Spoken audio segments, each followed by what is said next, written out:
Have you ever wondered if there's a consistent framework for success, like a shared thread connecting the most successful people? It almost feels like they tap into some kind of uh, mental architecture. Hmm. So what is this blueprint? Okay, let's unpack this. What's fascinating here is that someone actually spent, well, decades on that exact question. Today, we're doing a deep dive into Napoleon Hill's Think and Grow Rich. It came out way back in 1937. 1937, Yeah, really? and it's basically become a cornerstone for personal development, wealth creation. It's had a huge influence. We're really focusing today on the key insights from that review you provided. Right. And our mission here is pretty clear.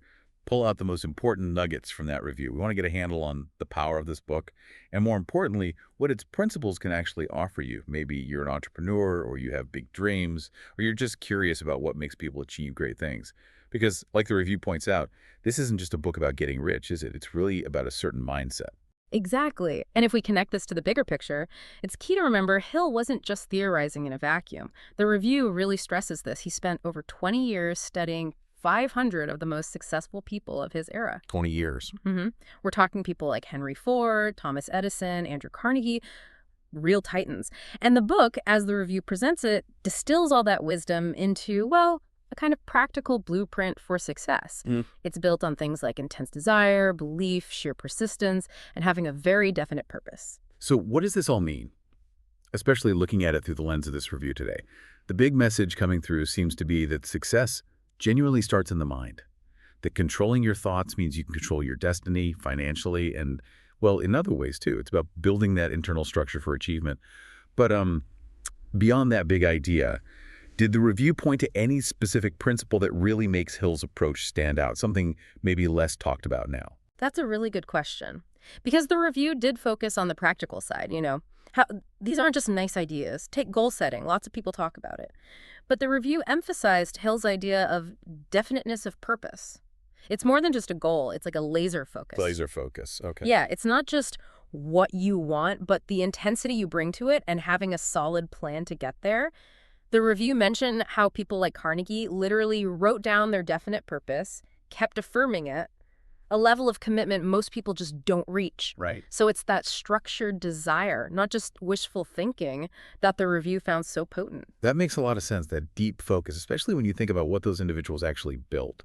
And it ties into another thing the review highlighted, the mastermind group. Now, I've heard a lot about networking, but Hill's concept, as the review laid it out, sounds deeper. It's not just about connections, right? Like, the review really stressed the perfect harmony part Yeah. and that kind of collective problem-solving thing. Why is that harmony so vital? Absolutely. The review dug into that. It wasn't just get some smart people together. Hill insisted on two or more minds coordinating in a spirit of perfect harmony to achieve a definite purpose. That harmony is key. Mhm. It suggests a real alignment of thought, of energy, going beyond just individual effort.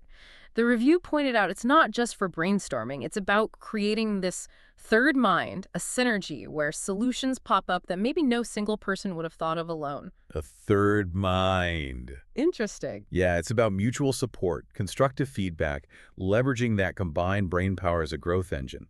And Hill suggested that from this deep alignment, something else could even emerge, what he called the sixth sense. Okay, now that sounds a bit out there. What did the review say about that? Well, the review clarified it wasn't meant as some psychic power. It's more like an advanced intuition, something that develops when your subconscious is fully locked onto your definite purpose. It allows for insights beyond normal logic, that sudden aha moment or flash of inspiration Hill saw in his subjects. Right, that gut feeling, but supercharged. Kind of, yeah. Powered by intense focus and that mastermind synergy. The review called the book emotionally stirring. And hearing about this methodical, yet deeply personal approach, I can see why. Reading about the struggles, the triumphs of people like Edison and Ford through Hill's lens, Yeah. that must be incredibly motivating, especially when things get tough. It's clearly not just a list of instructions. It sounds more like an emotional journey that pushes you to act. The review really paints Think and Grow Rich as more than a book. It's like a transformative manual, something that can reshape how you think, speak, act, even how you define success itself. Here's where it gets really interesting. This transformative quality the review talks about. It really speaks to the impact of Think and Grow Rich. It's framed almost as a personal success manual, designed to rewire your thinking. Exactly. And that deep internal shift is why these principles are still so relevant, so practical. These strategies, written down in 1937, you can see top performers using them today in pretty much every field. The book really empowers you to think for yourself, to dream bigger than your current situation, and crucially, to take actual, concrete steps towards those goals. The review makes it clear. The promise isn't just about your bank account. It aims to transform your belief system, your work ethic, your whole sense of purpose. And bringing it back to that core idea, that powerful quote from the book, which the review highlighted, sums it up perfectly. Whatever the mind can conceive and believe, it can achieve. It just hammers home that point. Mindset before money. The psychological foundation comes first. Which really leads to an important question for you, listening right now.